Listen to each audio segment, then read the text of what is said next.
ಪದಂ ಧ್ಯಾಯನ್ಮದಂಕಾಂಕಿತಾಃ ಮನ್ಮಂತ್ರಂ ಜಪ ಶಾಸ್ತ್ರ ಸಂಪದಮತೋ ದಾಸ್ಯಾಮಿ ಸಹ ತತ್ತತ್ವಾನ್ಯಪಿ ಬೋಧಯಾಮಿ ತದನು ಪ್ರಪ್ಯೋ ಮದಂಗ್ರಿರ್ಭವೇತ್ ಇತ್ಯಾಘೋಷಯತೀವ ಯಃ ಕರಚಯೈಃ तं ವಾಜಿವಕ್ತ್ರಂ ಭಜೇ. ಅಸ್ಮದ್ಗುರು ಸಮಾರಂಭಾಂ ಟೀಕಾಕೃತ್ಪಾದಮಧ್ಯಗಾಂ ಶ್ರೀಮದಾಚಾರ್ಯ ಪರ್ಯಂತಾಂ ವಂದೇ ಗುರು ಪರಂಪರಾಂ. ಹರೇ ಶ್ರೀನಿವಾಸ ಗುರು ರಾಘವೇಂದ್ರ.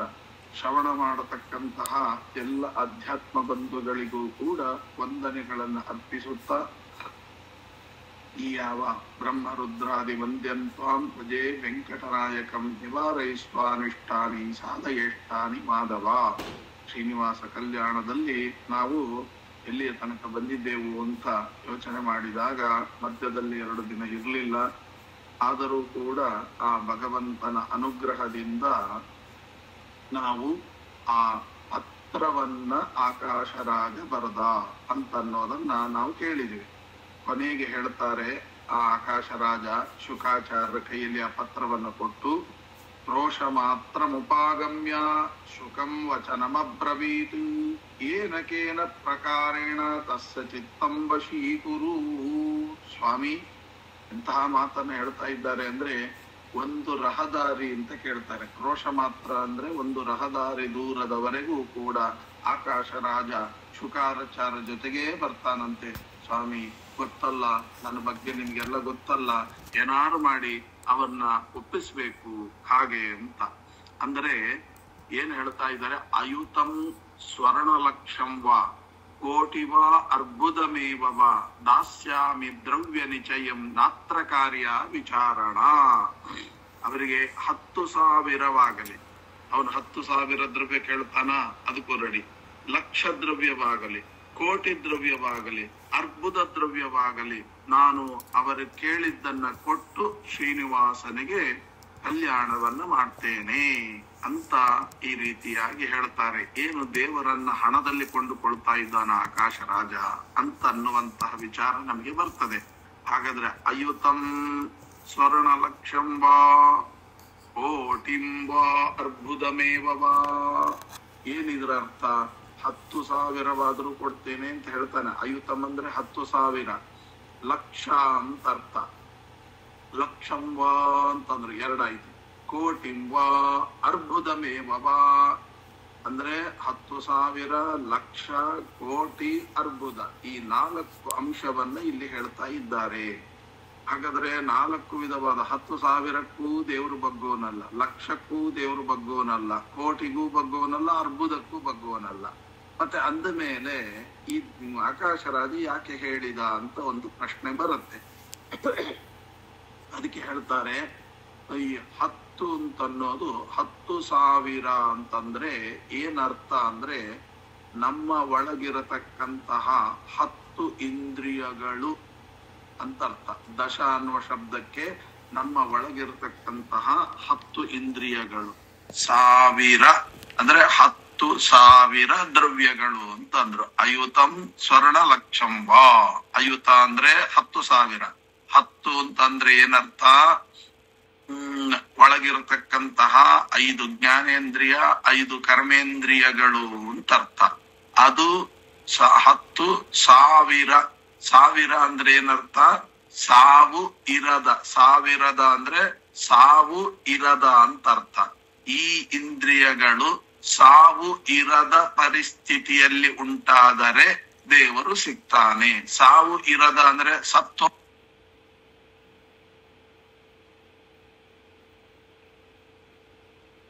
ಶ್ರೀನಿವಾಸ ಆಚಾರ್ಯ ಮ್ಯೂಟ್ ಆಗಿದೆ.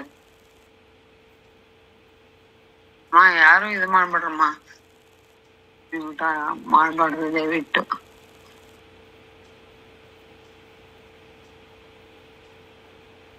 ಏನೋ ಒಂದು ತಾಂತ್ರಿಕ ದೋಷಗಳಿಗೆ ಎಲ್ಲರೂ ಕೂಡ ಕ್ಷಮಿಸಬೇಕು. ವ್ಯತ್ಯಸ್ತವಾಯಿತು. ಹಾಗೆ 10,000 ಅಂತಂದ್ರೆ 10 ಅಂತಂದ್ರೆ ನಮ್ಮ ಒಳಗಿರತಕ್ಕಂತಹ 10 ಇಂದ್ರಿಯಗಳು. ಅವುಗಳು ಸಾವಿರದ ಅಂದ್ರೇನು, ಸಾವು ಇರದ ಅಂತ ಅರ್ಥ. ಸಾವು ಇರದ ಪರಿಸ್ಥಿತಿ ಅಂದ್ರೆ, ಸಾವು ಅಂದ್ರೆ ಏನು ಇಂದ್ರಿಯಗಳಿಂದ ಕೆಲಸ ಇಲ್ಲ ಅಂತ ಅರ್ಥ. ಬದುಕಿದೆ ಅಂತಂದ್ರೆ ಒಳ್ಳೆ ಚೆನ್ನಾಗಿ ಭಗವಂತನ ಕಾಣ್ಲಿಕ್ಕೆ. ಹಾಗಾಗಿ ನಮ್ಮ 10 ಇಂದ್ರಿಯಗಳು ಸಾವು ಇರದ ಹಾಗೆ ನೋಡ್ಕೊಳ್ತೀನಿ ಅಂದ್ರೆ 10 ಇಂದ್ರಿಯಗಳಲ್ಲೂ ಕೂಡ ಆ ಭಗವಂತನನ್ನ ಚಿಂತನೆ ಮಾಡ್ತೇನೆ ಅಂತ ಅರ್ಥ. 10 ಇಂದ್ರಿಯಗಳು ಕೂಡ ಭಗವಂತನ ವಿಷಯವಾಗಿ ಚಿಂತನೆ ಮಾಡ್ತಾ ಇದೆ ಅಂತನ್ನುವುದನ್ನೇ ನಮ್ಮ ವಿಜಯರಾಯರು ತಮ್ಮ ಸುಳಾದಿಯಲ್ಲಿ ಹೇಳುತ್ತಾರೆ. 10 ಇಂದ್ರಿಯಗಳು ಕೂಡ ಭಗವಂತನ ವಿಷಯಕವಾಗಿ ಚಿಂತನೆ ಮಾಡ್ತಾ ಇದೆ ಅಂತಾದ್ರೆ ಆ ಚಿಂತನೆಗೆ ಧರ್ಮ ಅಂತ ಕರೀತಾರೆ. ಧರ್ಮ ಅಂದ್ರೆ ಏನು ಅಂತನ್ನೋದಕ್ಕೆ ಅನೇಕ ಶ್ರೀಮದ್ ಆಚಾರ್ಯರೇ ಮೊದಲಾಗಿರ್ತಕ್ಕಂಥ ಮಹಾನುಭಾವರೆಲ್ಲ ಅನೇಕ ವಿಧವಾಗಿ ಹೇಳಿದ್ದಾರೆ. ಧರ್ಮ ಅನ್ನುವ ಶಬ್ದಕ್ಕೆ ಸ್ವವಿಹಿತ ವೃತ್ಯ ಭಕ್ತ್ಯ ಭಗವದ್ ಆರಾಧನಮೇವ ಪರಮೋ ಧರ್ಮ ಅಂತ ಹೀಗೆಲ್ಲ ಹೇಳ್ತಾ ಧರ್ಮದಲ್ಲಿ ಏನ್ ಹೇಳಿದೆಯೋ ಅದು ಧರ್ಮ ಅಂತ, ವೇದದಲ್ಲಿ ಏನ್ ಹೇಳಿದೆ ವೇದ ಪ್ರಣೀತೋ ಧರ್ಮ ಅಂತ ಒಂದು ಕಡೆ. ಇವೆಲ್ಲವನ್ನೂ ಸಂಗ್ರಹಿಸಿ ನಮ್ಮ ವಿಜಯರಾಯರು ತಮ್ಮ ಸುಳಾದಿಯಲ್ಲಿ ಹೇಳುವಾಗ ಈ ಮಾತನ್ನ ಹೇಳ್ತಾರೆ. ಏನು ಅಂತಂದ್ರೆ, ನಮ್ಮ 10 ಇಂದ್ರಿಯಗಳು ಭಗವಂತನ ವಿಷಯಕವಾಗಿ ಯಾವಾಗ ವಿಚಾರ ಮಾಡತ್ತೆ ಅಂದ್ರೆ ಲೌಕಿಕ ವಿಚಾರವನ್ನ ಬಿಟ್ಟು ಭಗವಂತನ ಕಡೆಗೆ ವಿಚಾರ ಮಾಡುತ್ತೆ, ಅದನ್ನ ಧರ್ಮ ಅಂತ ಕರೆದ್ರು. ಹಾಗಾದ್ರೆ ಈ 10 ಇಂದ್ರಿಯಗಳು ಭಗವಂತನ ವಿಷಯಕವಾಗಿ ವಿಚಾರ ಮಾಡುವುದನ್ನ ಧರ್ಮ ಅಂತ ಏನು ವಿಜಯರಾಯರು ಹೇಳಿದ್ದಾರೆ. ಇಲ್ಲಿ 10,000 ದ್ರವ್ಯವಾಗಲಿ ಅಂದ್ರೆ ಏನರ್ಥ? ಧರ್ಮ ಅಂದ್ರೆ ಧರ್ಮವನ್ನು ಗಟ್ಟಿಯಾಗಿ ಹಿಡಿತೇನೆ ಅಂತ ಅರ್ಥ. ಇನ್ನ ಎರಡನೆಯದನ್ನ ಹೇಳ್ತಾರೆ ಲಕ್ಷಂವಾ ಅಂದ್ರು, ಅರ್ಥ ಅಂದ್ರು. ಧರ್ಮ ಆದ್ಮೇಲೆ ಅರ್ಥ. ಅರ್ಥ ಅಂದ್ರೆ ಏನು ಅಂತಂದ್ರೆ ಲಕ್ಷ. ಲಕ್ಷ ಅಂತಂದ್ರೆ ಈ ಲಕ್ಷ ಅಲ್ಲ, ನಮ್ಮ ಲಕ್ಷ ಎಷ್ಟೇ ಸಂಸಾರದಲ್ಲಿ ಮುಳುಗಿರ್ಲಿ, ಏನೇ ಸಂಸಾರದ ವ್ಯವಹಾರದಲ್ಲಿ ನಮ್ಮನ್ನ ನಾವು ತೊಡಗಿಸಿಕೊಂಡಿರ್ಲಿ, ಆದ್ರೆ ನಮ್ಮ ಲಕ್ಷ್ಯ ಮಾತ್ರ ಭಗವಂತನನ್ನ ಬಿಟ್ಟು ಆ ಕಡೆ ಈ ಕಡೆ ಅಲ್ಲಾಡ್ಲಿಲ್ಲ ಅಂತ ಆದ್ರೆ ಅದನ್ನ ಲಕ್ಷವರಾಹ ಅಂತ ಕರೆದ್ರು. ಲಕ್ಷ ದೀಪೋತ್ಸವ ಅಂತ ಕಾರ್ತೀಕದಲ್ಲಿ ಮಾಡ್ತಾರಲ್ಲ, ಅದೇ ಅರ್ಥದಲ್ಲಿ ಲಕ್ಷ ದೀಪೋತ್ಸವ ಅಂದ್ರೆ ಏನರ್ಥ? ನಮ್ಮ ಲಕ್ಷ್ಯ ಅಂದ್ರೆ ನಮ್ಮ ಚಿತ್ತ, ನಮ್ಮ ಬುದ್ಧಿ, ನಮ್ಮ ಮನಸ್ಸು ಅದು ಭಗವಂತನ ಕಡೆಗೇ ಇರಬೇಕು, ಬೇರೆ ಕಡೆ ಇರಬಾರದು. ಇದೇ ಲಕ್ಷ್ಯ ಅಂತ. ಹಾಗೆ ಭಗವಂತನಲ್ಲಿ ಬಿಂಬನಲ್ಲಿ ಲಕ್ಷ್ಯ ಇಟ್ಟು ಮಾಡ್ತಾ ಇದ್ದೇನೆ. ಈ ವಿವಾಹವನ್ನ ನನ್ನ ಒಳಗಿರ್ತಕ್ಕಂಥ ಬಿಂಬನೇ ಮಾಡಿಸ್ತಾ ಇದ್ದಾನೆ ಅಂತ ಚಿಂತನೆ ಮಾಡುವುದೇ ಅರ್ಥ. ನಿಜವಾದ ಅರ್ಥ ಅಂದ್ರೆ ಅದು. ಹಾಗಾಗಿ ಅಲ್ಲಿಗೆ ಏನ್ ಹೇಳಿದ್ರು, ಧರ್ಮ ಅರ್ಥ ಆಯ್ತು. 10,000 ಲಕ್ಷ 2 ಧರ್ಮ ಅರ್ಥ ಆಯ್ತು. ಇನ್ನ ಕಾಮ ಅಂತ ಕೇಳಿದ್ರು. ಅದು ಯಾವುದು ಅಂದ್ರೆ ಕೋಟಿ ಅಂತಂದು. ಕೋಟಿ ಅನ್ನೋದಕ್ಕೆ ಏನು ಕಾಮ, ಧರ್ಮ ಅರ್ಥ ಕಾಮ. ಯಾಕೆ ಕೋಟಿಗೂ ಕಾಮಕ್ಕೂ ಹೇಗೆ ಅಂದ್ರೆ ಕೋಟಿಂಬಾ ಅಂತಂದ್ರು. ಕೋಟಿ ಅಂತಂದ್ರೆ ಸಂಸ್ಕೃತದಲ್ಲಿ ಸಮೂಹ ಅಂತ ಅರ್ಥ. ಗೊತ್ತಾಯ್ತಲ್ಲ? ಈಗ 33 ಕೋಟಿ ದೇವತೆಗಳು ಅಂತಾರೆ. 33 ಕೋಟಿ ದೇವತೆಗಳು ಅಂದ್ರೆ 33 ಕೋಟಿ ಲೆಕ್ಕ ಹಾಕ್ಲಿಕ್ಕೆ ನಮಗೆ ಗೊತ್ತಿಲ್ಲ, ಮತ್ತೆ ಅಷ್ಟು ದೇವತೆಗಳ ಹೆಸರು ಹೇಳೋದು ಹೇಗೆ? ಅದಕ್ಕೆ ಹೇಳ್ತಾರೆ 33 ದೇವತೆಗಳ ಸಂಖ್ಯೆ ಇದೆ. ಅದು ಕೋಟಿ ಅಂದ್ರೆ ಸಮೂಹ ಅಂತ ಅರ್ಥ, ಗುಂಪು ಅಂತ ಅರ್ಥ. ಒಂದು ಗುಂಪು ದೇವತೆಗಳು ಇದ್ದಾರೆ. ಯಾವುದು? ಸ್ವತಂತ್ರವಾದ ಒಂದು ಗುಂಪು. ಆಮೇಲೆ ಯಾವುದು ಅಂತ ಕಡೆ ಪರಶುಕ್ಲತ್ರಯರ ಒಂದು ಗುಂಪು ಅಂತ, ಹೀಗೆಲ್ಲ ಬೇರೆ ಬೇರೆ ಬೇರೆ ಗುಂಪುಗಳನ್ನು ಮಾಡಿದ್ದಾರೆ. ಅದು ಎಷ್ಟು ಗುಂಪುಗಳಿದೆ? 33 ಗುಂಪುಗಳಿದೆ. ಅಂತಹ ಕೋಟಿ ಅಂತಂದ್ರೆ ಗುಂಪು ಅಂತ ಅರ್ಥ, 33 ಗುಂಪುಗಳು ಅಂತ ಅರ್ಥ. ಹಾಗೆ ಇಲ್ಲಿ ಕಾಮ ಅಂತನ್ನುವ ಶಬ್ದಕ್ಕೆ ಅರ್ಥ ಏನು ಅಂದ್ರೆ ಒಂದು ಗುಂಪು. ಅಂದ್ರೆ ಇಚ್ಛೆ ಪಡೋದು ತಪ್ಪಲ್ಲ. ಸಂಸ್ಕೃತದಲ್ಲಿ ಯಾವತ್ತೂ ಇಚ್ಛೆ ಪಡೋದನ್ನ ತಪ್ಪು ಅಂತ ಹೇಳೋದಿಲ್ಲ. ಒಂದು ಗುಂಪಿದೆ, ಆ ಗುಂಪಿನ ವಿಷಯಕವಾಗಿ ನೀವೇನಾದ್ರೂ ಇಚ್ಛೆ ಪಟ್ರೆ ಅದು ನಿಜವಾದ ಕಾಮ. ಆ ಗುಂಪನ್ನ ದಾಟಿ ಬಿಟ್ರೆ ಆ ಇಚ್ಛೆ ಕೆಟ್ಟ ಇಚ್ಛೆ ಅಂತ ಆಗುತ್ತೆ. ಹಾಗಾದ್ರೆ ಕಾಮ ಎಲ್ಲಿರ್ಬೇಕು ಅಲ್ಲಿದ್ರೆ ಅದು ಕಾಮ. ಆ ಕಾಮ ಎಲ್ಲಿ ಬಿಟ್ಟು ಬೇರೆ ದಾಟಿದ್ರೆ ಅದು ಕೆಟ್ಟ ಕಾಮ ಅಂತ ನಮ್ಮ ಸಂಸ್ಕೃತದಲ್ಲಿ ಕರೀತಾರೆ. ಹಾಗಾದ್ರೆ ಧರ್ಮ ಅರ್ಥ ಕಾಮ ಮೂರೂ ವಿಧ ಆಯ್ತು. ಇನ್ನು ಅರ್ಬುದಮೇವವಾ ಅಂತಂದ್ರು. ಸಂಸ್ಕೃತದಲ್ಲಿ ಅರ್ಬುದ ಅಂತಂದ್ರೆ, ಸಂಸ್ಕೃತದಲ್ಲಿ ಏನು ಅಂದ್ರೆ ಅರ್ಬುದ ಅನ್ನುವ ಶಬ್ದಕ್ಕೆ ಮೋಕ್ಷ ಅಂತ ಅರ್ಥ. ಮೋಕ್ಷ ಅಂದ್ರೆ ಏನು? ಇವತ್ತು ಜೀವನದಲ್ಲಿ ನೋಡಿ, ನಮ್ಮ ದೇಹದ ಒಳಗಡೆ ಮೋಕ್ಷ ಅಂದ್ರೆ ಏನು? ಒಳಗಡೆ ಇರತಕ್ಕಂತಹ ಸ್ವರೂಪಭೂತವಾಗಿರತಕ್ಕಂತ ಆನಂದದ ಆವಿರ್ಭಾವವೇ ಮೋಕ್ಷ. ಮೋಕ್ಷ ಅಂತ ಪ್ರತ್ಯೇಕವಲ್ಲ. ನಮ್ಮ ಹೃದಯದೊಳಗೆ ಒಂದು ನಮ್ಮ ಸ್ವರೂಪಭೂತವಾದ ಆನಂದ ಇದೆ. ಅದರ ಆವಿರ್ಭಾವ, ಅಭಿವ್ಯಕ್ತಿ ಆದ್ರೆ ಅದೇ ಮೋಕ್ಷ. ಅದು ಆಗ್ತಾ ಇಲ್ಲ. ಯಾಕೆ ಅಂದ್ರೆ ತುಂಬಾ ಪ್ರತಿಬಂಧಕಗಳಿದೆ. ಯಾವ ಪ್ರತಿಬಂಧಕ ಅಂದರೆ ಕಾಮವೆಂಬ ಪ್ರತಿಬಂಧಕ, ಕ್ರೋಧವೆಂಬ ಪ್ರತಿಬಂಧಕ. ಕಾಮ, ಕ್ರೋಧ, ಮೋಹ, ಲೋಭ, ಮದ, ಮಾತ್ಸರ್ಯ, ಈ 6 ಪ್ರತಿಬಂಧಕಗಳು ಸುತ್ತುವರ್ಕೊಂಡ್ಬಿಟ್ಟಿದೆ. ಈ 6 ಪ್ರತಿಬಂಧಕಗಳನ್ನ ಬಿಡಿಸಿದರೆ ಹೃದಯದ ಒಳಗಡೆ ನಮ್ಮ ಸ್ವರೂಪಭೂತದ ಆನಂದದ ಆವಿರ್ಭಾವ ಆಗುತ್ತೆ. ಅದೇ ಮೋಕ್ಷ. ಅದಕ್ಕೆ ಹೇಳ್ತಾರೆ ಮುಕ್ತಿ ನೈಜ ಸುಖಾನುಭೂತಿ. ಅದು ಹೇಗೆ ಸಾಧ್ಯ? ಅಮಲಾ ಭಕ್ತಿಶ್ಚ ತತ್ಸಾಧನಂ. ಅದು ಪರಿಶುದ್ಧವಾದ ಭಕ್ತಿ. ಪರಿಶುದ್ಧ ಅಂದ್ರೆ ಯಾವಾಗ? ಈ 6 ಹೊರಟು ಹೋದ್ರೆ ಪರಿಶುದ್ಧ. ಕಾಮ, ಕ್ರೋಧ, ಮೋಹ, ಲೋಭ, ಮದ, ಮಾತ್ಸರ್ಯ ಇದು ಹೋದ್ರೆ ನಿಜವಾದ ಮೋಕ್ಷ ಅಂತನ್ನುವಂತಹದ್ದು ಪ್ರಾಪ್ತಿ. ಆದ್ದರಿಂದ ಇಲ್ಲಿ ಏನ್ ಹೇಳಿದ್ರು? ಅರ್ಬುದ ಅಂದ್ರು. ಅರ್ಬುದ ಅಂದ್ರೆ ಏನರ್ಥ? 6 ಬುಧಯತಿ ಅಂದ್ರೆ ಏನರ್ಥ? ಬುಧ ಅಂದ್ರೆ ಹೋಗೋದು ಅಂತ ಅರ್ಥ. 6 ಕಳ್ಕೊಂಡ್ರೆ ಅಂದ್ರೆ ತಪ್ಪು ದಾರಿಗೆ ಹೋಗದ ಹಾಗೆ ನಿಯಂತ್ರಿಸಿದರೆ ಅಂತ ಅರ್ಥ. ಅರ್ಬುದ 6 ಅಂದ್ರೆ ಈ ಅರಿಷಡ್ ವರ್ಗಗಳು, ಅವುಗಳನ್ನ ಬುಧ ಅಂದ್ರೆ ಸನ್ಮಾರ್ಗದ ಅಂದ್ರೆ ತಪ್ಪು ದಾರಿಗೆ ಹೋಗದ ಹಾಗೆ ನಿಯಂತ್ರಿಸೋದು, ಅದೇ ಮೋಕ್ಷ. ಆಗ ಆ ನಿಯಂತ್ರಿಸಿದ್ರೆ ಏನಾಗುತ್ತೆ? ಅದೇ ಶಾಸ್ತ್ರಜ್ಞಾನದಿಂದ ಸಾಧ್ಯ, ಅದೇ ಆವಿರ್ಭಾವವಾಗುತ್ತೆ. ಅಲ್ಲಿಗೆ ಮೋಕ್ಷ. ಧರ್ಮ, ಅರ್ಥ, ಕಾಮ, ಮೋಕ್ಷ 4 ವಿಧದಿಂದಲೂ ಕೂಡ ನಾನು ಪೂರ್ಣ ಮನಸ್ಸಿನಿಂದ ಶ್ರೀನಿವಾಸನಿಗೆ ಕೊಟ್ಟು ವಿವಾಹವನ್ನ ಮಾಡ್ತೇನೆ. ಅಯುತಂ ಸ್ವರ್ಣ ಲಕ್ಷಂಬ ಕೋಟಿಂಬ ಅರ್ಬುದಮೇವ ದಾಸ್ಯಾಮಿ ದ್ರವ್ಯ ನಿಚಯಂ ನಾತ್ರ ಕಾರ್ಯ ವಿಚಾರಣ. ಸಾಧನೆಗೆ ಪ್ರತಿಬಂಧಕವಾಗಿರತಕ್ಕಂತಹ ಎಲ್ಲವನ್ನು ದಾಟಿ ನಾನು ಸಂಪೂರ್ಣವಾಗಿ ದಾಸ್ಯಾಮಿ, ದ್ರವ್ಯಂ ದಾಸ್ಯಾಮಿ. ದ್ರವ್ಯ ಅಂದ್ರೆ ಏನು? ಹಣವನ್ನು ಕೊಡುತ್ತೇನೆ ಅಂತಲ್ಲ. ಮತ್ತೆ ಏನು ಅಂತಂದ್ರೆ ದ್ರವ್ಯಂ ಅಂತ ಅಂದ್ರು. ದ್ರವ್ಯ ಅಂದ್ರೆ ಏನು ಅರ್ಥ ಅಂದ್ರೆ ದ್ರವೀಕರೋತಿ ವಾ ಜ್ಞಾನಂ ಅಂತ ಅರ್ಥ. ತತ್ವಜ್ಞಾನಕ್ಕೆ ದ್ರವ್ಯ ಅಂತ ಕರೀತಾರೆ. ಆ ತತ್ವಜ್ಞಾನಾಭಿಮಾನಿಯಾಗಿರ್ತಕ್ಕಂಥ ಮಹಾಲಕ್ಷ್ಮಿಯನ್ನ ಚೆನ್ನಾಗಿ ತಿಳಿದುಕೊಂಡು ಅಂದ್ರೆ ತತ್ವಜ್ಞಾನವನ್ನ ಪಡೆದುಕೊಂಡು ಶ್ರೀನಿವಾಸನಿಗೆ ಒಪ್ಪಿಸ್ತೇನೆ ಅಂದ್ರೆ ಅಕ್ಷಯಂ ಕರ್ಮ ಯಸ್ಮಿನ್ ಪರೇ ಸ್ವರ್ಪಿತಂ ಅಂತ ಹೇಳಿ ಒಪ್ಪಿಸ್ತೇನೆ ಅಂತ. ನಾತ್ರ ಕಾರ್ಯ ವಿಚಾರಣ. ಇದು ಮಹಾರುದ್ರ ದೇವರಿಗೆ ಇಷ್ಟವಾದದ್ದು. ಕಾಮಕ್ರೋಧಾದಿಗಳನ್ನ ತ್ಯಾಗ ಮಾಡಿದವರಲ್ಲಿ ಇದನ್ನ ಹೇಳಿದರೆ ಅರ್ಥ ಆಗುತ್ತೆ ಅಂತ ತಿಳ್ಕೊಂಡು ಸುತ್ತಮುತ್ತ ಇದ್ದವರೆಲ್ಲ ಅದನ್ನ ಬಿಟ್ಟವರಲ್ಲ. ಬಿಟ್ಟವರು ಯಾರು? ಶುಕಾಚಾರ ಒಬ್ರೆ. ಆದ್ದರಿಂದ ಅಲ್ಲಿಂದ ಏನ್ ಮಾಡಿದ್ರು? ರಹದಾರಿ ದೂರದ ತನಕ ಅವರನ್ನ ಕರೆದುಕೊಂಡು ಬಂದು ಆಮೇಲೆ ಅವರ ಹತ್ರ ಆಕಾಶರಾಜ ಹೇಳಿದ. ಏವ ಮುಕ್ತೋ ಮಹೀದೇವ ಗತಶೇಷಾಚಲಂ ಪ್ರತಿ ಗಮನಾಯ ಮತಿಂ ಚಕ್ರೆ ಶ್ರೀನಿವಾಸಾಯ ದಿದೃಕ್ಷಯ. ಹೀಗೆ ಆಕಾಶರಾಜ ಹೇಳಿದ ಮಾತಿಗೆ ಮಹಾರಾಜ ತನ್ನ ಇಷ್ಟದಂತೆ ಆಗಲಿ ಎಂಬತಕ್ಕಂತ ಭರವಸೆಯನ್ನ ನೀಡಿ ಶ್ರೀನಿವಾಸನ ದರ್ಶನಾಕಾಂಕ್ಷಿಯಾಗಿರುವಂತಹ ಯಾರು ಶುಕಾಚಾರ್ಯರು ಶೇಷಗಿರಿ ಹತ್ರ ಆ ಕೈಯಲ್ಲಿರುವಂತಹ ಪತ್ರವನ್ನ ಹಿಡಿಕೊಂಡು ಹೊರಟರು. ಏನು?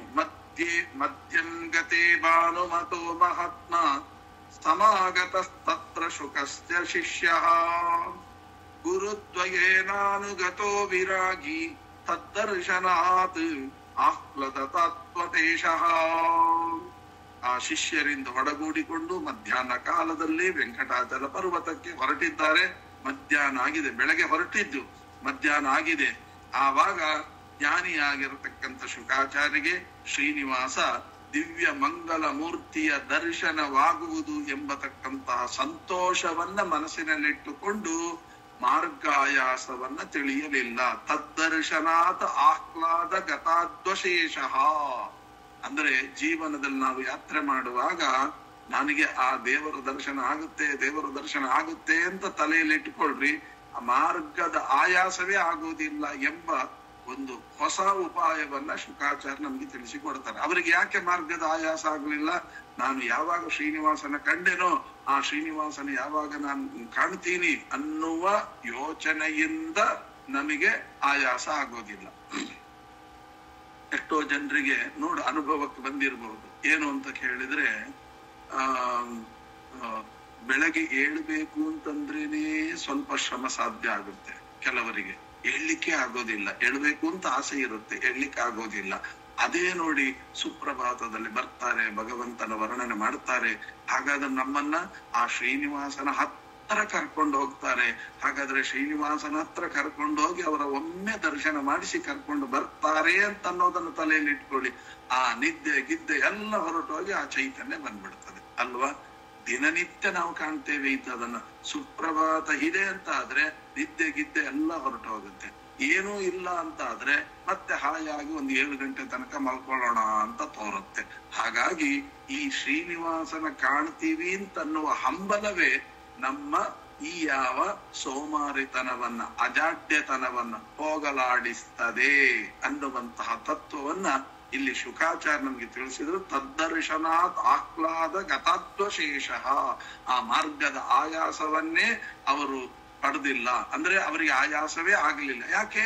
ಭಗವಂತನ ಕಾಣ್ತೇನೆ, ಇನ್ನೇನು ಭಗವಂತ ನೋಡೇ ಬಿಡ್ತೇನೆ ಅಂತನ್ನುವಂತಹದ್ದು ಇದು. ದೂರಾದಾಯಾಂತ ಮಾವೀಕ್ಷ ವೆಂಕಟಾದ್ರಿಶಿಖಾಮಣೇ ಮಾತಾ ಚನಾಗತ ಅಕಸ್ಮಾತ್ ಇತಿ ಚಿಂತಾಪರೋ ಹರಿಃ. ಏತಸ್ಮಿನ್ನೇವ ಕಾಲೇ ತು ಕೃಷ್ಣದ್ವೈಪಾಯನಾತ್ಮಜಃ ತದರ್ಶ ಶಿಶಿರಃ ಪಾಣಿಂ ಕೃತ ಕಾರ್ಯ ವಿನಿಶ್ಚಯಂ. ಅಲ್ಲಿಂದ ನನ್ನ ತಾಯಿ ಹೋದವಳು ಇನ್ನೂ ಬಂದಿಲ್ಲ. ಶ್ರೀಹರಿ, ನನ್ನ ತಾಯಿ ಹೋದವಳು ಇನ್ನೂ ಬಂದಿಲ್ಲಲ್ಲ ಅಂತ ವಿಚಾರ ಮಾಡ್ತಾ ಇರುವಾಗ ಶುಕಾಚಾರ್ಯರು ತಮ್ಮ ಶಿಷ್ಯರಿಂದ ಸಹಿತವಾಗಿ 2 ಕೈಗಳನ್ನ ತಲೆಯ ಮೇಲೆ ಇಟ್ಟುಕೊಂಡು ಶ್ರೀರಾಮ ಆ 2 ಕೈಗಳನ್ನ ತಲೆಯ ಮೇಲೆ ಇಟ್ಟುಕೊಂಡು ಹೇಗೆ ಅಂತ ಕೇಳಿದಾಗ 2 ಕೈಗಳನ್ನ ನಮಸ್ಕಾರ ಮುದ್ರೆಯನ್ನ ಮಾಡಿಕೊಂಡು ತಲೆ ಮೇಲೆ ಇಟ್ಕೊಂಡಿದ್ದಾರಂತೆ. ಹೀಗೆ ಆ ದೇವರನ್ನ ನೋಡ್ಲಿಕ್ಕೆ ಬರುವಾಗ ಹೇಗೆ ಬರಬೇಕು ಅಂದ್ರೆ ಹೀಗೆ ಬರೋದಲ್ಲ, 2 ಕೈಗಳನ್ನ ತಲೆಯ ಮೇಲೆ ಇಟ್ಟುಕೊಂಡು ಶುಕಾಚಾರ್ಯರು ಬಂದಿದ್ದಾರೆ. ನೋಡ್ಕೋಬೇಕು. ಯಾಕೆ ಅಂತ ಹೇಳಿದ್ರೆ ಶ್ರೀನಿವಾಸನ್ ನೋಡೋ ಹೊತ್ತಿಗೆ ಎಲ್ಲರೂ ಕೂಡ ಶ್ರೀನಿವಾಸನ ದರ್ಶನಕಾಂಕ್ಷಿಗಳಾಗಿರ್ತಾರೆ. ಕೆಲವರು ನೋಡ್ಬೇಕು. ಏನು ಅಂದ್ರೆ ಶ್ರೀನಿವಾಸನ್ ನೋಡುವ ಅವಸರದಲ್ಲಿ 2 ಕೈಗಳನ್ನು ಎತ್ತಿಬಿಟ್ಟು ಹೀಗೆ ಮಾಡ್ತಿರ್ತಾರೆ. ಆಗ ಹಿಂದೆ ಕೂತವನಿಗೆ ಏನೂ ಕಾಣೋದಿಲ್ಲ. ಹಿಂದೆ ನಡ್ಕೊಂಡು ಬರ್ತಿರ್ತಾನೆ. ಆ ಗರುಡ ಆ ಜಯ ವಿಜಯರ ಕಂಬದತ್ತ ಬಂದಿರ್ತಾನೆ. ಇನ್ನು ಒಳಗೆ ಬಿಡ್ತಾರೆ ಅಂತ ಇಟ್ಕೊಳ್ಳಿ. ಆಗ ಪೂರ್ತಿ ಅವನ ಕೈಗಳೇ ಅಡ್ಡ ಬಂದ್ಬಿಡ್ತದೆ. ಆಗ ಅವನು ಯೋಚನೆ ಮಾಡ್ಬೇಕು, ನನ್ನಂತೆ ಇನ್ನೂ ಅನೇಕ ಭಕ್ತರು ಕೂಡ ಶ್ರೀನಿವಾಸನನ್ನ ನೋಡ್ಲಿಕ್ಕೆ ಬಂದಿದ್ದಾರೆ, ನನ್ನಿಂದಾಗಿ ಅವರಿಗೆ ತೊಂದರೆ ಆಗಬಾರದು ಅಂತನ್ನುವಾಗ ಉಳಿದವುಗಳನ್ನ ಸಂಕೋಚ ಮಾಡಿಕೊಂಡು ಅವನ ದರ್ಶನವನ್ನ ಮನಸ್ಪೂರ್ವಕವಾಗಿ 2 ಕೈಗಳನ್ನ ತಲೆ ಮೇಲೆ ಇಟ್ಟುಕೊಂಡು ಎತ್ತಿದ್ದೇನೆ ಅಂತ ಅನುಸಂಧಾನ ಮಾಡ್ಕೋಬೇಕೆ ಹೊರತು ಅದರಿಂದ ಇನ್ನೊಬ್ಬರಿಗೆ ಹಿಂಸೆಯಾಗುವಂತ ದರ್ಶನ ಮಾಡಬಾರದು. ಯಾಕೆ ಅಂದ್ರೆ ಭಗವಂತ ಎಲ್ಲರಿಗೂ ಬೇಕಾದವ. ಹಾಗಾಗಿ ಪ್ರತಿಯೊಬ್ಬರೂ ಕೂಡ ಭಗವಂತನ ದರ್ಶನಕ್ಕೆ ಅಂತ ಬಂದಿರ್ತಾರೆ. ಆಗ ನಾವು ಮಾಡಬೇಕಾದ ಯೋಚನೆ ಏನು ಅಂದ್ರೆ ಆಗ ಕೈಗಳನ್ನು ಎತ್ತೋದಲ್ಲ, ನಮಗೆ ಮನಸ್ಸಿನಿಂದ ಒಳಗಡೆ ಏನು ಸ್ವರೂಪ ದೇಹ ಇದೆಯಲ್ಲ ಆ ಕೈಗಳನ್ನು ಎತ್ತಿದ್ದೇನೆ ಅಂತ ಅನುಸಂಧಾನ ಮಾಡಿಕೊಳ್ಬೇಕು. ಇವರು ಹಾಗೆ ಬಂದಿದ್ದಾರಂತೆ. ಸಶಿರಪಾಣಿಂ ಕೃತಃ, 2 ಕೈಗಳನ್ನ ಎತ್ತಿದ್ದಾರೆ, ತಲೆ ಮೇಲೆ ಆ ನಮಸ್ಕಾರದ ಮುದ್ರೆಯನ್ನ ಮಾಡಿದ್ದಾರೆ.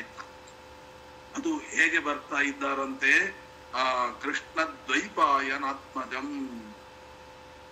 ಆ ಶಿರ ಕಂಪನವಾಗ್ತಾ ಇದೆ ಅಂತ, ತಲೆ ಅಲ್ಲಾಡ್ತಾ ಇದೆ ಅಂತೆ. ಸ್ವಾಮಿ ಸ್ವಾಮಿ ಸ್ವಾಮಿ ಅಂತ ತಲೆ ನಿಲ್ತಾ ಇಲ್ಲ, ಅಲ್ಲಾಡ್ತಾ ಇದೆ. 2 ಕೈಗಳು ಮೇಲೆ ಇದೆ. ಆ ರೀತಿಯಾಗಿ ಬರ್ತಾ ಇದ್ದಾರೆ. ಎಲ್ಲವನ್ನು ಭಗವಂತನಿಗಾಗಿ ಮೀಸಲಾಗಿಟ್ಟಂತೆ ಕಾಣ್ತಾ ಇದೆ. ಆಗ ಶುಕಂ ಪ್ರಾಹ ವಿಭಕ್ತೈವ ಚಾಸನಾತ್ ಉತ್ಥಿತೋ ಹರಿಹಿ. ನೋಡಿ, ಅವನು ಅಷ್ಟು ನೋಡಿ ಮಾರ್ಗದ ಆಯಾಸ, ನಾನು ಶ್ರೀನಿವಾಸನ ದರ್ಶನ ಮಾಡ್ತೇನೆ ಅಂತ ಹೇಳಿಕೊಂಡು ಅನುಸಂಧಾನ ಮಾಡಿಕೊಂಡು ಬಂದದ್ದರಿಂದ ಮಾರ್ಗದ ಆಯಾಸ ಆಗಲಿಲ್ಲ. ಆಗ ಇಲ್ಲಿ ಏನ್ ಮಾಡಿದ ಶ್ರೀನಿವಾಸ, ತಾನೇ ತನ್ನ ಆಸನದಿಂದ ಎದ್ದು ಅವರನ್ನ ಬರಮಾಡಿಕೊಳ್ಳಿಕ್ಕೆ ಅಂತ ಎದ್ದು ಶುಕಾಚಾರ್ಯರ ಹತ್ರ ಬರ್ತಾ ಇದ್ದಾನೆ. ಅವನಿಗೇನ್ರಿ ಆಸೆನ ಅಂದ್ರೆ ಅಲ್ಲ. ಮತ್ತೆ ಯಾಕೆ ಅಂದ್ರೆ ಭಕ್ತರು ನಾನು ಭಗವಂತನನ್ನ ಕಾಣ್ಲಿಕ್ಕೆ ಹೋಗ್ತಾ ಇದ್ದೇನೆ ಎಂಬ ಅನುಸಂಧಾನವನ್ನ ಮಾಡಿಕೊಂಡು, ಇನ್ನೇನು ಭಗವಂತ ಕಂಡ, ಇನ್ನೇನು ಕಂಡೇ ಬಿಟ್ಟ, ಇನ್ನೇನು ಹತ್ರ ಬಂದ ಅಂತ ಮನಸ್ಸಿನಲ್ಲಿ ಎಷ್ಟೆಷ್ಟು ಅನುಸಂಧಾನಗಳನ್ನು ಮಾಡಿಕೊಂಡು ಹೋಗ್ತೀವಿ, ಭಗವಂತನು ಕೂಡ ಹಾಗೆ ತನ್ನ ಪೀಠದಿಂದ ಎದ್ದು ನಮ್ಮ ಹತ್ರ ಅವನು ಮೆಟ್ಲಿಗಿಳ್ಕೊಂಡು ಬರ್ತಾ ಇರ್ತಾನೆ. ಹಾಗಾಗಿ ನಮಗೆ ಮಾರ್ಗದ ಆಯಾಸವಾಗೋದಿಲ್ಲ, ಅವನೇ ಬಂದು ನಮ್ಮನ್ನ ಕರ್ಕೊಂಡು ಹೋಗ್ತಾನೆ ಎಂಬುವಂತಹದ್ದು. ಶುಕಂ ಪ್ರಾಹ ವಿಭಕ್ತಿವ ಚಾಸನಾದುತ್ತಿತೋ ಯತಃ ಹರಿಹಿ. ಆಗ ಶ್ರೀನಿವಾಸ ಹೇಳ್ತಾನಂತೆ, ಸ್ವಾಮಿ ಶುಕಾಚಾರ್ಯರೇ, ಕಾರ್ಯಂ ಮದೀಯಂ ವಿಪ್ರೇಂದ್ರ ಪಕ್ವಂ ವಾ ಅಪಕ್ವಮೇವ ವಾ. ಸ್ವಾಮಿ, ನನ್ನ ಕಾರ್ಯ ಏನು, ಪಕ್ವವೋ ಅಪಕ್ವವೋ ಅಂತ ಕೇಳ್ತಾನೆ. ಏನು ಪಕ್ವ ಅಪಕ್ವ ಅಂದ್ರೆ ಹಣ್ಣೋ ಕಾಯೋ ಅಂತ ಅರ್ಥ. ಮೇಲ್ ನೋಡ್ಲಿಕ್ಕೆ ವ್ಯವಹಾರದಲ್ಲಿ ಏನ್ರಿ ನಿನ್ನ ಕಾರ್ಯ ಯಾವತ್ತಾದ್ರೂ ಕಾಯಿ ಹಣ್ಣು ಆಗುತ್ತಾ ಅಂತ. ಅದಕ್ಕೆ ಕಾಯಿ ಹಣ್ಣು ಅಂತಂದ್ರೆ ಆ ಅರ್ಥ ಅಲ್ಲ. ಮತ್ತೆ ಏನು ಅಂದ್ರೆ, ಯಾವುದೇ ಒಂದು ಮರದಿಂದ ಹಣ್ಣು ಬರಬೇಕಾದ್ರೆ ಅದಕ್ಕೆ 4 ಸ್ಟೇಜ್ ಇದೆ. ಯಾವುದೇ ಒಂದು ಮರದಿಂದ ಒಂದು ಹಣ್ಣು ಸಿಗಬೇಕಾದ್ರೆ ಅದಕ್ಕೆ 4 ಸ್ಟೇಜ್ ಇದೆ. ಯಾವುದು? ಮೊದಲು ಚಿಗುರು, ಆಮೇಲೆ ಹೂವು, ಆಮೇಲೆ ಕಾಯಿ, ಆಮೇಲೆ ಹಣ್ಣು. ಹೀಗೆ ಚಿಗುರು, ಹೂವು, ಕಾಯಿ, ಹಣ್ಣು, ಹೀಗೆ 4 ಸ್ಟೇಜ್ ಇದೆ. ಹಾಗೇನೆ ನನ್ನ ಕಾರ್ಯ, ಅದಕ್ಕೆ ಹೇಳ್ತಾರೆ ಪಕ್ವಂಬ ಅಪಕ್ವಂಬ. ಅಂದ್ರೆ ಮೊದಲನೇ ಸ್ಟೇಜು ನಾನು ಮಾಡೋದು, ಏನು ನಾನೇ ಹೋಗಿ ಅಲ್ಲಿ ಹೇಳಿ ಬರುವಂತಹದ್ದು. 2ನೇ ಸ್ಟೇಜ್ ಏನು, ಬಕುಲ ಮಾತೆ ಹೋಗಿ ಅಲ್ಲಿ ತನ್ನ ಗೋಕುಲ ಗೋತ್ರಾದಿಗಳನ್ನ ಹೇಳುವಂತಹದ್ದು. ಇನ್ನು 3ನೇ ಸ್ಟೇಜ್ ಯಾವುದು ಅಂತಂದ್ರೆ, ಶುಕಾಚಾರ್ಯರು ಹೋಗಿ ನೀನು ಮಾಡಿದ್ದು ಒಳ್ಳೆದಾಯಿತು ಅಂತ ಆ ವಿಷಯವನ್ನ ವಾಪಸ್ಸು ಶ್ರೀನಿವಾಸನಿಗೆ ಹೇಳತಕ್ಕಂಥದ್ದು 4ನೇ ಸ್ಟೇಜ್. ಹಾಗಾಗಿ 3ನೇ ಸ್ಟೇಜ್ ಅಂದ್ರೆ ಕಾಯಿ, ಅಂದ್ರೆ ಮೊದಲನೇ ಸ್ಟೇಜ್ ಅಂದ್ರೆ ಚಿಗುರು, 2ನೇ ಸ್ಟೇಜ್ ಅಂದ್ರೆ ಹೂವು, 3ನೇ ಸ್ಟೇಜ್ ಅಂದ್ರೆ ಕಾಯಿ, 4ನೇ ಸ್ಟೇಜ್ ಹಣ್ಣು. ಪಕ್ವಂಬ ಅಪಕ್ವಂಬ ಅಂದ್ರೆ ಕಾಯೋ ಹಣ್ಣು ಅಂದ್ರೆ 3ನೇ ಸ್ಟೇಜ್ ನಲ್ಲೂ ನೀವು ಮಾತಾಡಿದಿರಿ, 4ನೇ ಸ್ಟೇಜ್ ನಲ್ಲೂ ಆ ಪತ್ರವನ್ನು ತಂದು ನನಗೆ ಒಪ್ಪಿಸ್ತಾ ಇದ್ದೀರಿ, ಹೌದಲ್ವೇ ಅಂತ. ಅಂದರೆ ಈ 3ನೇ ಸ್ಟೇಜ್ 4ನೇ ಸ್ಟೇಜ್ ನಿಮ್ದು ಅಂತ ಇಟ್ಕೊಳ್ಳಿ. ಯಾಕೆ? ಮೊದಲನೇ ಸ್ಟೇಜ್ ನಂದು, ನಾನು ಮಾಡಿ ಆಗಿದೆ, ಕೊರವಂಜಿಯಾಗಿ ಹೋಗಿ ಮೊದಲನೇ ಮಾತನಾಡಿಕೊಂಡು ಬಂದಿರತಕ್ಕಂಥದ್ದು ಮೊದಲನೇ ಸ್ಟೇಜು. ಅದು ಯಾವುದು? ಚಿಗುರು. ಹೂವು, ಅವಳು ನಾಮಕೆ ವಾಸ್ತೆ ಹೋಗಿ ಕುಲಗೋತ್ರಾದಿಗಳನ್ನು ಹೇಳಿದ್ದಾಳೆ. ನೀವು ಮಾಡ್ತಾ ಇರೋದು 3ನೇ ಸ್ಟೇಜ್ 4ನೇ ಸ್ಟೇಜು ಎಂಬ ಎಚ್ಚರ ಇದೆಯಲ್ವಾ ಅಂತ ರೀತಿಯಲ್ಲಿ ಕಾರ್ಯಂ ಮದೀಯಂ ವಿಪ್ರೇಂದ್ರ ಪಕ್ವಂ ವಾ ಅಪಕ್ವಮೇವ ವಾ ಅಂತ ಈ ರೀತಿಯಾಗಿ ಹೇಳಿದಾಗ ಶುಕಾಚಾರ್ಯ ಹೇಳ್ತಾರೆ, ಸ್ವಾಮಿ ಗೊತ್ತಿರದೆ ಇರ್ತದ. ಕಾರ್ಯಂ ತವ ಕೃಪಾ ಸಿಂಧೋ ಪಕ್ವಮೇವ ನ ಸಂಶಯ ಶುಭಂ ವಾಕ್ಯಮಿತಿ ಶ್ರುತ್ವ ದಂಡವತ್ ಪ್ರಣಿಪತ್ಯತಂ. ನೋಡಿ, ಎಂಥ ಅದ್ಭುತವಾದ ಮಾತುಗಳು, ಒಂದೊಂದೂ ಕೂಡ ನಮಗೆ ಗೊತ್ತಾಗ್ತದೆ. ಕಾರ್ಯಂ ತವ ಕೃಪಾ ಸಿಂಧೋ, ಸ್ವಾಮಿ ಇದು ನಮ್ಮ ಕಾರ್ಯ ಅಲ್ಲ, ಇದು ನಿಮ್ಮ ಕಾರ್ಯ. ನಿಮ್ಮ ಕಾರ್ಯವನ್ನ ನೀವೇ ಮಾಡ್ಕೊಳ್ಳೋದು, ನಾನ್ ಯಾರು ಮಾಡ್ಲಿಕ್ಕೆ? ಆದ್ದರಿಂದ ಕಾರ್ಯಂ ತವ ಕೃಪಾ ಸಿಂಧೋ ಪಕ್ವಮೇವ ನ ಸಂಶಯ. ಮೊದಲನೇದು ನೀನೇ ಮಾಡಿದ್ದು, 2ನೇದು ಕೂಡ ಬಕುಲ ಮಾತೆಯ ಒಳಗಡೆ ನಿಂತುಕೊಂಡು ಮಾಡಿದ್ದು ನೀನೇ, 3ನೇದು ನನ್ನ ಒಳಗೆ ನಿಂತುಕೊಂಡು ಕೂಡ ಮಾತನಾಡಿಸಿದ್ದು ನೀನೇ. ಪಕ್ವಮೇವ ನ ಸಂಶಯ, ಕೊನೆಗೆ ನೀ ಪತ್ರವನ್ನು ತಂದ ಮೇಲೆ ನೀವು ಓದು ಅಂತ ಹೇಳ್ತಾ ಇದ್ದೀರ, ಇದು ನೀನೇ ಮಾಡ್ತಾ ಇರೋದು. ನ ಸಂಶಯ, ಇದರಲ್ಲಿ ಸಂಶಯವೇ ಇಲ್ಲ, ಎಲ್ಲ ನೀನೆ. ಸಕಲ ಗ್ರಹ ಬಲ ನೀನೆ ಸರಸಿಜಾಕ್ಷ ಅಂತ ಶುಕಾಚಾರ್ಯರು ಮಹಾಜ್ಞಾನಿಗಳಾದ್ದರಿಂದ ಈ ರೀತಿಯಾಗಿ ಮಾತನಾಡ್ತಾ ಇದ್ದಾರೆ. ಕಾರ್ಯಂ ತವ ಕೃಪಾ ಸಿಂಧೋ ಪಕ್ವಮೇವ ನ ಸಂಶಯ ಶುಭಂ ವಾಕ್ಯಮಿತಿ ಶ್ರುತ್ವಾ. ಏನ್ ಮಾಡಿದ್ರು? ದೀರ್ಘದಂಡ ಉರಸಾ ಶಿರಸಾ ದೃಷ್ಟ್ಯಾ ಮನಸಾ ವಚಸಾ ತಥಾ ಪದ್ಭ್ಯಾಂ ಕರಾಭ್ಯಾಂ ಜಾನುಭ್ಯಾಂ ಪ್ರಣಾಮೋ ಅಷ್ಟಾಂಗ ಉಚ್ಯತೆ. ಉದ್ದಕ್ಕೆ ನಮಸ್ಕಾರ ಮಾಡಿಬಿಟ್ಟಿದ್ದಾರೆ. ಸಮಾಲಿಂಗ್ಯ ಶುಕಂ ಕೃಷ್ಣ ಭಕ್ತ್ಯಾ ಹರ್ಷವಶಂ ಗತಃ. ಭಕ್ತಿಯಿಂದ ಸಂತೋಷದೆ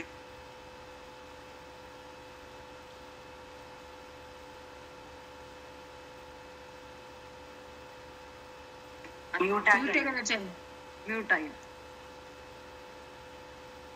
ಅಂದ್ರೆ ಭಕ್ತಿ ಅಂತ ಅನ್ನೋದು ಯಾರಲ್ಲಿ ಇರುತ್ತೆ? ನಮಕ್ಕಿಂತಲೂ ಉತ್ತಮರಲ್ಲಿ ಭಕ್ತಿ ಮಾಡಬಹುದೇ ಹೊರತು ನಮಕ್ಕಿಂತಲೂ ಅಧಮರಲ್ಲಿ ಭಕ್ತಿ ಮಾಡೋದಿಲ್ವಲ್ಲ. ಮತ್ತೆ ಹೇಗೆ ಇದು ಅಂದ್ರೆ ಭಕ್ತಿ ಅದೇ ಹಂಗಾರೆ ಏನ್ ಅರ್ಥ ಇದಕ್ಕೆ? ಅದಕ್ಕೆ ಹೇಳ್ತಾರೆ ಭಕ್ತ್ಯಾ ಹರ್ಷವಶಂಗತಃ. ಅಂದ್ರೆ ಭಕ್ತ್ಯಾ ಅಂದ್ರೆ ಶುಕಾಚಾರ್ಯರು ಮಾಡಿರತಕ್ಕಂತಹ ಭಕ್ತಿಯಿಂದ ಹರ್ಷವಶಂಗತಃ ಪೂರ್ಣ ತೃಪ್ತನಾದ ಅಂತ ಅಷ್ಟೇ ಹೊರತು ತಾನು ಭಕ್ತಿ ಮಾಡಿದ ಅಂತ ಶುಕಾಚಾರ ಮೇಲೆ ಭಕ್ತಿಯಿಂದ ಆಲಿಂಗನ ಮಾಡಿಕೊಂಡ ಅಂತ ಅರ್ಥ ಅಲ್ಲ. ತನಗೇನು ಭಕ್ತಿ? ಶುಕಾಚಾರ ಮೇಲೆ ಆಶೀರ್ವಾದ. ಮತ್ತೆ ಏನರ್ಥ ಅಂದ್ರೆ ಆ ಶುಕಾಚಾರು ಶ್ರೀನಿವಾಸನ ಮೇಲೆ ಏನು ಭಕ್ತಿಯನ್ನು ಮಾಡಿದ್ದಾರೋ ಆ ಭಕ್ತಿಯ ಸಂತುಷ್ಟ ಸಂತೋಷವುಳ್ಳವನಾಗಿ ಹರ್ಷವಶಂಗತಃ ಏನ್ ಮಾಡಿದ್ರು? ಸಮಾಲಿಂಗ್ಯ ಶುಕಂ ಅಂದ್ರೆ ಆ ಶುಕಾಚಾರ್ಯನ ಗಟ್ಟಿ ಆಲಿಂಗನ ಮಾಡ್ಕೊಂಡ್ಬಿಟ್ರಂತೆ. ಏನು ಪ್ರತಿಯೊಂದಕ್ಕೂ ಆಲಿಂಗನ ಮಾಡ್ಕೊಳ್ಳೋದೇ ಇವನ್ ಕೆಲಸನ ಅಂದ್ರೆ ಅದಕ್ಕೆ ಇರುವ ಭಾಗ್ಯ ಇನ್ನೊಂದಿಲ್ಲ. ಆ ದೇವರು ನಮ್ಮನ್ನ ಆಲಿಂಗನ ಮಾಡಿಕೊಂಡ ಅಂದ್ರೆ ಬಹಳ ದೊಡ್ಡದು. ನಾವು ದೇವರನ್ನ ಆಲಿಂಗನ ಮಾಡ್ಕೋಬಹುದು. ಮನಸ್ಸಿನಲ್ಲಿ ದೇವರಿಲ್ಲಿ ನಿಂತಿದ್ದಾನೆ, ನಾನು ಹೋದೆ, ಅವನನ್ನ ಆಲಿಂಗನ ಮಾಡಿಕೊಂಡೆ, ಕಾಲು ಗಟ್ಟಿ ಹಿಡ್ಕೊಂಡೆ, ಅವನ ತಲೆ ಮೇಲೆ ಅವನ ಪಾದದ ಮೇಲೆ ನನ್ನ ತಲೆ ಇಟ್ಟೆ, ಎಷ್ಟು ಬೇಕಾದ್ರೂ ಮಾಡ್ಬೋದು.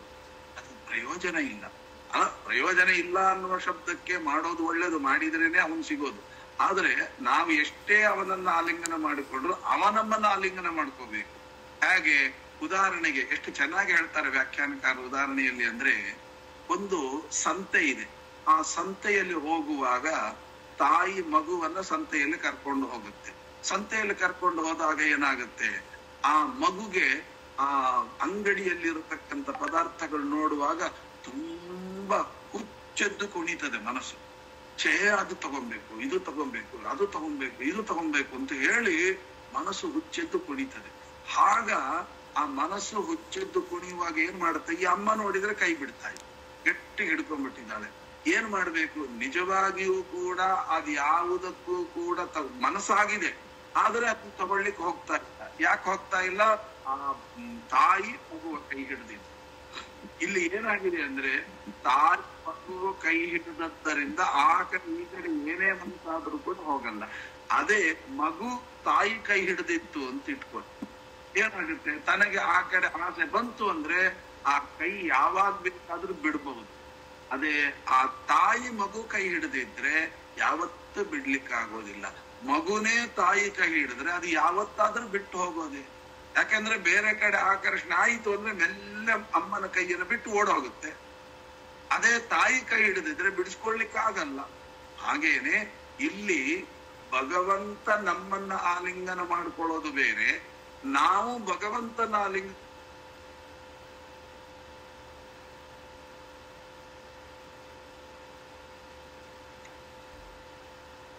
ಮ್ಯೂಟ್ ಆಗಿದೆ ಅಂತೆಲ್ಲ ರಿಮೂವ್ ಆಗಿದೆ ಕಾಣಿಸ್ತು.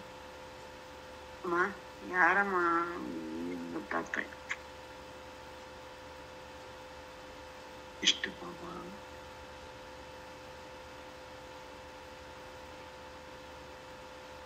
ಬರ್ತಾರೆ, ಈಗ 2 ನಿಮಿಷದಾಗ ಬರ್ತಾರೆ. ಈಗ ಏನಾಗಿದೆ ಅಂತಂದ್ರೆ, ತಾನು ಭಕ್ತರ ಕೈ ಹಿಡಿಯೋದು ಬೇರೆ, ಭಕ್ತರು ಭಗವಂತನ ಕೈ ಹಿಡಿಯೋದು ಬೇರೆ. ಇದನ್ನ ಆ ವ್ಯತ್ಯಾಸವನ್ನ ತೋರಿಸಿಕೊಟ್ರು ಶುಕಾಚಾರ್ಯರು. ಬಹಳ ಚೆನ್ನಾಗಿ ತೋರಿಸ್ಕೊಟ್ಟಿದ್ದಾರೆ. ಅವ್ರು ಹೇಳ್ತಾರೆ, ಆ ಭಗವಂತನೇ ಬಂದು ಶುಕಾಚಾರ್ಯರನ್ನ ಆಲಿಂಗನ ಮಾಡಿಕೊಳ್ಳುವಂತೆ ಭಕ್ತಿ ಮಾಡಿದ್ದಾರೆ ಶುಕಾಚಾರ್ಯರು. ಸಮಾಲಿಂಗ್ಯ ಶುಕಂ ಕೃಷ್ಣ ಭಕ್ತ್ಯಾ ಹರ್ಷವಶಂಗತಃ ಅತಿ ಚಿತ್ರ ಚರಿತ್ರಾತ್ಮ ಶುಕಮಾಹ ಮಹೀಪತೇ. ಇಷ್ಟೆಲ್ಲ ಆಗಿ ಇನ್ನೊಂದಿದೆ, ಏನು ಅಂತಂದ್ರೆ, ಪ್ರತಿಯೊಂದು ಜೀವನದಲ್ಲೂ ಕೂಡ ಇಬ್ಬರು ಗುರುಗಳು. ಇಲ್ಲಿ ಏನಾಗಿದೆ ಅಂದ್ರೆ, ಇಬ್ಬರು ಗುರುಗಳಿಂದ ಒಂದು ಸುರಗುರು, ಇನ್ನೊಂದು ಕುಲಗುರು. ಪ್ರತಿಯೊಬ್ಬರಿಗೂ ಇಬ್ಬರು ಗುರುಗಳು ಇರ್ಬೇಕಂತೆ. ಏನು?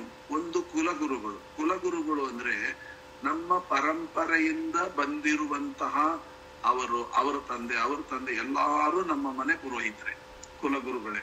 ಅದಕ್ಕೆ ಕುಲಗುರುಗಳು ಅಂತ ಹೇಳ್ತಾರೆ. ಆಮೇಲೆ ಸುರಗುರುಗಳು ಅಂದ್ರೆ ಭಗವಂತನ ವಿದ್ಯೆಯನ್ನು ಕೊಟ್ಟ ಗುರುಗಳು. ಇವರೇ ಪರಂಪರೆಯಿಂದ ಬಂದವರೇ ಆಗ್ಬೇಕು ಅಂತಿಲ್ಲ. ಆ ಸಮಯದಲ್ಲಿ ಭಗವಂತ ಯಾವ ಗುರುಗಳನ್ನ ಕೊಡ್ತಾನೆ ಅವರು ಸುರಗುರು. ಅಂದ್ರೆ ತತ್ವಜ್ಞಾನವನ್ನು ಕೊಡುವ ಗುರುಗಳು ಬೇರೆ, ಪೌರೋಹಿತ್ಯಾದಿ ಕರ್ಮಾನುಷ್ಠಾನಗಳನ್ನ ಮಾಡಿಸುವ ಗುರುಗಳು ಬೇರೆ. ಹಾಗಾಗಿ ಪ್ರತಿಯೊಬ್ಬರಿಗೂ 2 ಗುರುಗಳು ಇರ್ಲೇಬೇಕು. ಅವರೇ ಎರಡೂ ಮಾಡುವವರು ಇರ್ತಾರೆ. ಒಬ್ಬರೇ ಎರಡೂ ಕೆಲಸವನ್ನ, ತತ್ವಜ್ಞಾನವನ್ನು ಕೊಡುವಂತಹವರು ಇರ್ತಾರೆ. ಹಾಗೇನೆ ಪರಂಪರೆಯಿಂದ ಬಂದ ಪುರೋಹಿತರು ಅವರೇ ಆಗಿರ್ತಾರೆ. ಎರಡೂ ಆಗಿರ್ಬಹುದು. ಆದರೆ ಕುಲಗುರುತ್ವೇನ ತಗೊಳ್ಳೋದು ಬೇರೆ, ಮತ್ತೆ ಸುರಗುರುತ್ವೇನ ತಗೊಳ್ಳೋದು ಬೇರೆ. ಹೇಗೆ ಅಂದ್ರೆ ಈ ಕುಲಗುರುಗಳು ಇವರು ಯಾರು ಪಾಠ ಹೇಳುವ ಗುರುಗಳು ಸಿಕ್ಕಿದ್ರು ಅಂತ ಕುಲಗುರುಗಳನ್ನು ಬಿಡೋ ಹಾಗಿಲ್ಲ. ಯಾರು ಪರಂಪರೆಯಿಂದ ನಮ್ಗೆ ಯಾರು ಗುರುಗಳಾಗಿ ಬಂದುಬಿಟ್ಟು ಸನ್ಮಾರ್ಗವನ್ನ ಬೋಧನೆ ಮಾಡ್ತಿರ್ತಾರೆ ಅವ್ರನ್ನ ಬಿಡೋ ಹಾಗಿಲ್ಲ.